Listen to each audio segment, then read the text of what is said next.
Why is it that big companies like Exxon send their engineers everywhere? So the engineers from Exxon operate 200 countries worldwide. Why are they sent everywhere? So when an engineer from the US is sent to Africa here, what kind of problems can happen?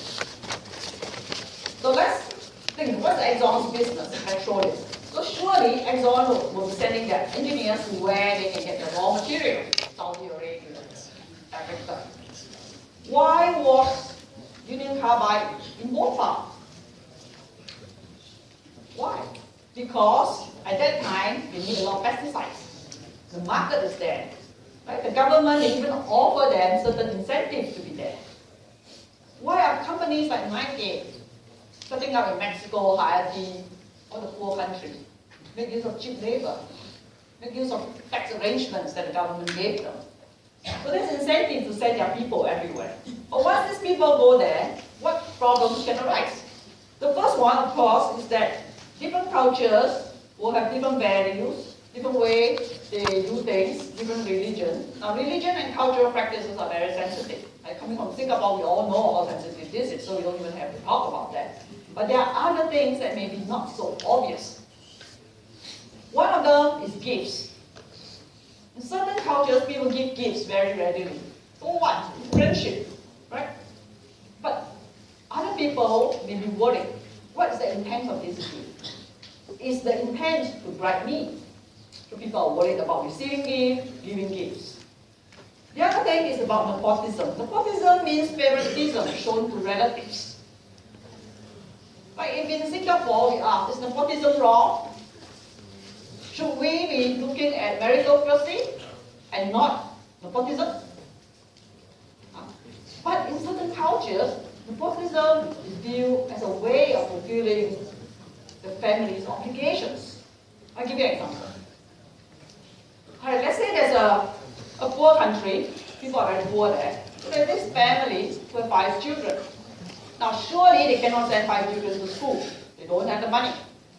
So they decided to send the brightest one to school. The other 4 children work as laborers on the farm or work somewhere else. Okay? So only one can go to school. So of course, the future of this family rests on the shoulders of the one who's been sent to school. Alright, so he went to school. I think he did well. And after high school, he has this ambition to go to college. He heard about a great university like NUS. He wants to come. No money. No money for computers, no money for airfare, even nice clothes, nothing. Okay, relatives decide to pitch him. Auntie sold whatever little jewelry she has. Uncle sold his last cow on the farm. Scraped together money, sent him to school. After graduation as an engineer, he worked for a couple of years. He rise up the hierarchy. The company decided to send him back to his home country to be a plant manager. So now he's a plant manager of his own. He went back. He saw that there's an opening for a night watchman at the plant. He gave it to his uncle. Is that the correct thing to do? Can he just give to his uncle? There'll be a lot of critics who say he cannot. Why? The uncle is not the best man for the job. Because the uncle is elderly. Why can't you take a younger man? But in that society, he can be viewed as a hero because he remembered his roots. He remembered who helped him, and now he's just paying back. Is that wrong? So outsiders can say it is wrong. In that culture, it may not be wrong. It may be the right thing to do. Okay? So there's whole practices, different practices. Okay, economic conditions. Different countries, of course, has different level of development. The wages cannot be the same. There will be accusations of cheap labor, exploitation. The health and safety standards may be lower. There may be issues with child labor. Kids start working at a very young age. 13, 14 years old, they start to work. So let's say you're a plant manager. To your horror, you see that your plant there has kids 13, 14 years old working. Can you come back to Singapore and face your family or your friends who say that you employ child labor? Would you want that? Okay, let's say surely you don't want that, right? You will say you're exploiting children. Okay, you don't want that. So let's say you tell this young worker, I give you 2 months' salary. You please go to school. Don't come back to work here anymore. We cannot have you here. My plant cannot employ child labor. Will we do the right thing? Okay?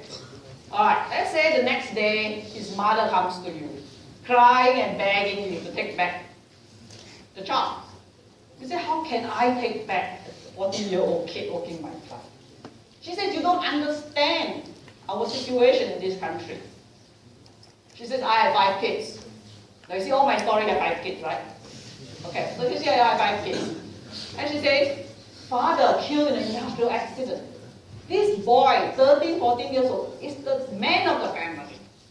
If he doesn't work, who brings back the food for the family? What do I do with the younger children? What do I do with myself?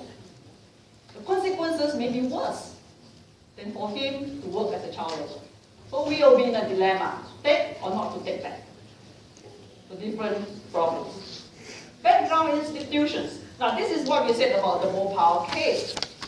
The laws in the lesser developed countries may not be the same as in our home country. So which set of laws do we follow? Do we want to follow the stricter laws of our country, or try to take the more relaxed approach and use the other laws of the host countries? How about corruption? If corruption is rampant in the country, do we participate? And we are not a citizen of that country. Can we say something? Do we want people to come to our country and say that this practice is wrong, that practice is wrong? No. And we go to somebody else's country, we face the same dilemma. It's not appropriate to speak up. Vulnerability. Now, people in the lesser developed countries usually have low-level education. Their level of knowledge is lower. They're not familiar with many things, like safety standards, hazards, and so on. They lack power, economic power, political power. Should we do something? Do we have to do anything?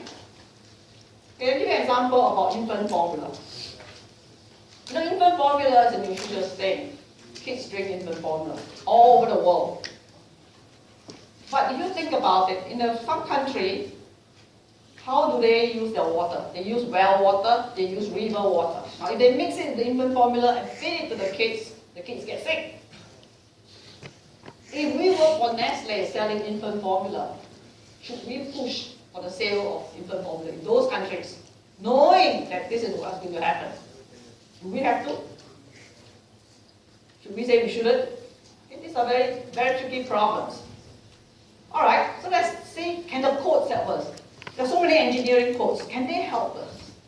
By the way, you can find these engineering codes in the appendix of your textbook, okay, all of them. Alright, so let's look at this. The codes are assumed to be applicable worldwide, even though they say American Society of Mechanical Engineers, Civil Engineers, whatever. They are assumed that we can apply internationally. But then if we look at it more carefully, if you try to follow this code strictly, we may run into problems. The first one is welfare. All this code says that engineers must hold paramount the welfare of the people. Welfare, safety, health, and so on. But we know that when you come to a poor country and people do not do things right, how much concern should we show? If we show excessive concern, it can lead to paternalism, which I'll talk about in a little while. Many codes also say cannot participate in giving of gifts, receiving gifts, and so on, as bribes. But how about other things that may not be bribes, like grease payment? Again, we'll cover that in a little while. Can we take? Can we give? Environmental aspects. Obviously, if the country is poor, priority for the environment has to be lower than economic development. But certain codes say that we have to pay attention to the environmental aspects and so on. But over there, that might be a secondary problem. Non-discrimination. Now, in particular, this is the IEEE code. When I read this, you can see how sensitive this is. This Canon 8 of IEEE requires members to treat fairly all persons regardless of race, religion, gender, age, and so on. Now, you know some cultures are not like this. So if you insist on following this code, you will have problems. Reputation of the profession. So again, we have to uphold the reputation of the engineering profession. That means we should not participate in corruption. But if the government officials themselves expect certain fees or bribes, what to do? Promoting knowledge and avoiding deception. Again, many codes state that it is a requirement for engineers to promote knowledge and avoid deception. This leads us to the infant formula problem. If we insist on selling the product, the infant formula, are we participating in deception? Very sensitive. So what these examples intend to do is to highlight that the code itself is not enough. So there must be a middle path somewhere. So here we are talking about striking a balance. A balance between extreme. Okay, there are the three sets of extremes here. Let's go through each of them in turn. The first one is moral absolutism versus moral relativism. Moral absolutism can be summarized in just one phrase. It just means that you think that your home country values must always apply because it's the best. Okay? So in that case, you will ignore whatever features there are in the host country and insist on following your home country values. Okay. Now, is that a good way to do it? What can arise are some problems. Because even if you insist that people follow your home country values or standards, they may not be able to do it. They don't have the infrastructure, they don't have the knowledge, they don't have the financial resources, cannot do it. But we must also recognize that sometimes standards are different, but not inferior. They are just different, because people do things differently. It may not be better or worse. Okay, so we want to avoid that. The other extreme will be relativism. Relativism can also be summed up in one phrase, which means in Rome you just follow what the Romans do. But that is also not a good way, because what does that mean? If you take that approach, what it means is that the truth of our moral beliefs is relative to where we are. In Singapore, you are a different person. You hold dear a certain set of moral beliefs. But once you go to another country, your moral beliefs change. Now, is that the right thing to do? Okay. Well, first of all, it may lead to illegal action because whatever you do in that country, the host country, which may seem legal there, may be illegal when you come back home. Okay. The other thing is that if you are doing something there that is morally not correct, do you really want to follow? Okay, I'll give you an example.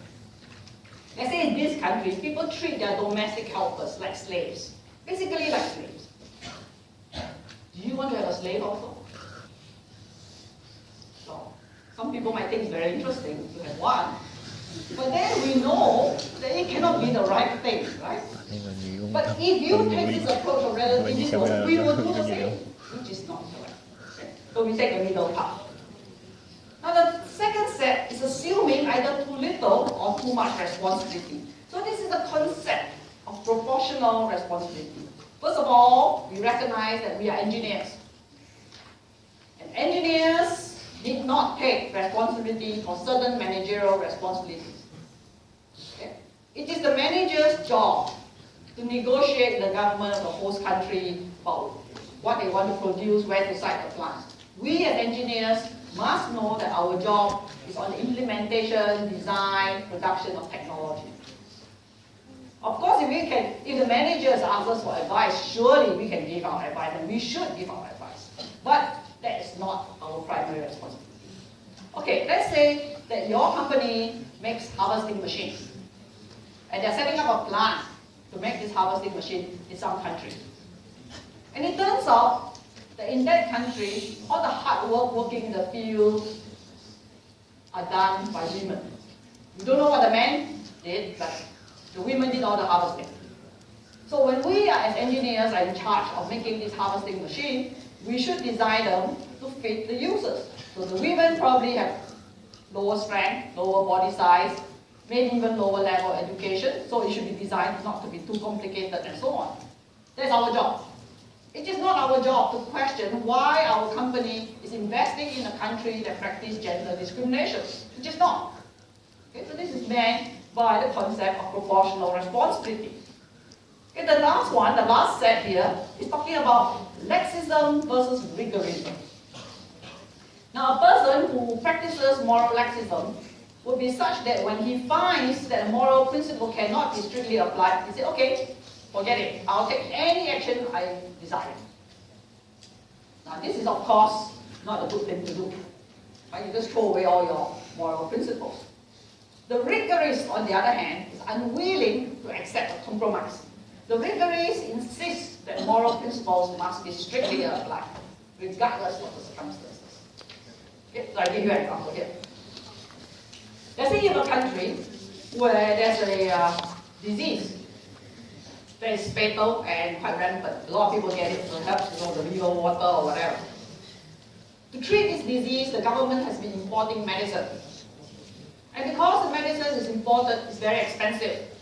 Not many people can afford. So a lot of people cannot afford, so they suffer the disease or they pass away. So now the government wants to build a plant to produce their own medicine to lower the cost. But because of their limitations in financially or whatever knowledge, the plant is built at a place which can cause some damage to the environment. Okay, there will be some environmental damage from the plant. The rigorists will say this plant cannot be built because it is damaging the environment. But what's the alternative? If you don't have the plant, people cannot afford the medicine, it's done. If you have the plant, there will be some damage to the environment, but people can be saved, more people can be saved because the price of medicine has been brought down. So in this case, the building and operating of the plant can be justified, at least on the short term. When the country has eradicated the disease, then perhaps the people will thrive economically, the government does not have to spend so much money on healthcare, and the plant can be closed down or built somewhere else.